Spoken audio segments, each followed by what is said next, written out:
মাদুর শিল্পের জন্য বিখ্যাত সবং।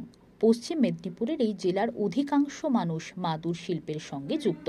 তবে জেলার আরেকটি জায়গাতেও একাধিক গ্রাম পঞ্চায়েত এলাকার বহু মানুষ যুক্ত মাদুর শিল্পের সঙ্গে। বাড়িতেই কুটির শিল্পের উপর নির্ভর করে সংসার চলে।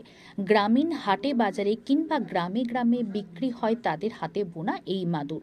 পশ্চিম মেদিনীপুরের প্রত্যন্ত গ্রামীণ এলাকার অর্থনীতি ভিত্তি করছে এই মাদুর শিল্পের ওপর। তবে যত সামান্য লাভে চলে তাদের সংসার, তবুও বংশ পরম্পরায় পূর্বপুরুষদের সেই পোশাকে আগলে রেখেছে গ্রামের মানুষ।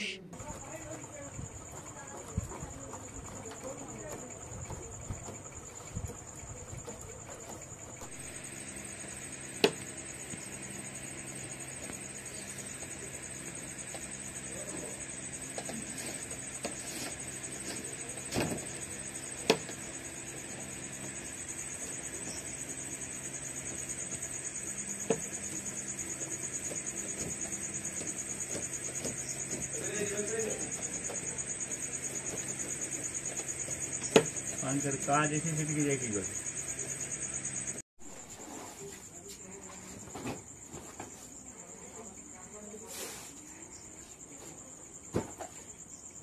गुच्छा गुच्छा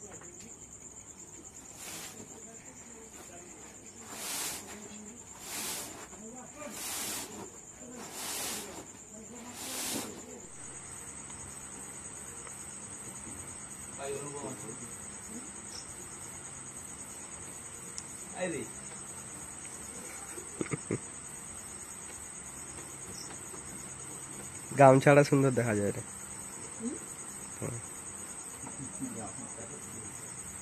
না না তোমাকে না,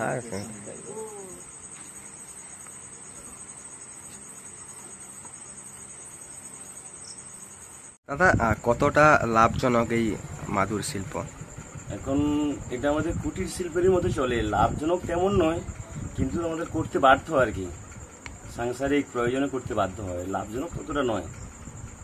কিভাবে বোনা হয়?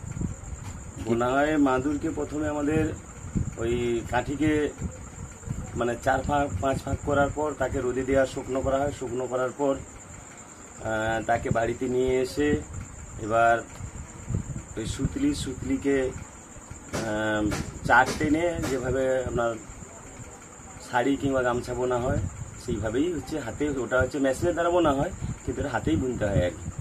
কে কে সাহায্য করেন? এটা ফ্যামিলির পেয়ে সকলেই সাহায্য করে। দাম কিরকম কি রয়েছে?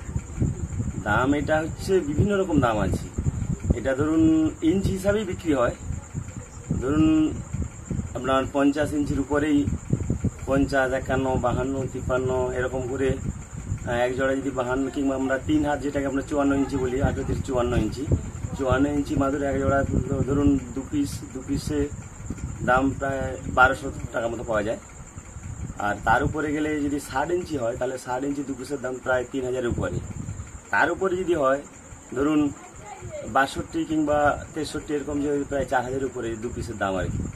তার নিচকে যে দাম সেটা ওই 50-এর নিচকে হলে সে 2 পিসের দাম ধরুন 800-700, এবং যত ছোট হয় তত দাম অনেক কমে যায় আর কি। একটা মাদুর গুনতে মানে কত সময় লাগে এবং কিরকম কি খরচ হয়? একটা মাদুর যেটা বললাম আপনার এই 60 ইঞ্চি মাদুর যদি একটা বুনতে সময় লাগে প্রায় 2 জন যদি বোনা হয় তাহলে 2 দিন বসে থাকতে হবে। 2 দিন মানে প্রায় 4টা লেবার লাগবে। এবার 4টা লেবারের যা দাম সেটা, সেই সঙ্গে আপনার এই মাদুর গাঁঠি সহ যে সুতলি সেটা নিয়ে ধরুন মানে প্রায় খরচ হয়ে যায় 2500-এর মতো খরচ হয়ে যায় আর কি 60 ইঞ্চিতে। আর ছোটোতে তেমন কিছু লাভ হয় না। ছোটোতে শুধু সে যেরকম মানুষ যেরকম বিড়ি বাঁধে কিংবা যারা জঙ্গলে পাতা তৈরি করে ঠোঙা বানানো হয়, সেইভাবে কুটির শিল্প হিসাবে আমাদের করতে বাধ্য হয় সাংসারিক প্রয়োজনে। মানে কোথায় বিক্রি করা হয় এটা? এটা স্থানীয় বাজার থাকে আমাদের এখানে, খালিনা, কুশবাসন। কি নাম আপনার? আমার নাম ইন্দ্র মণ্ডল।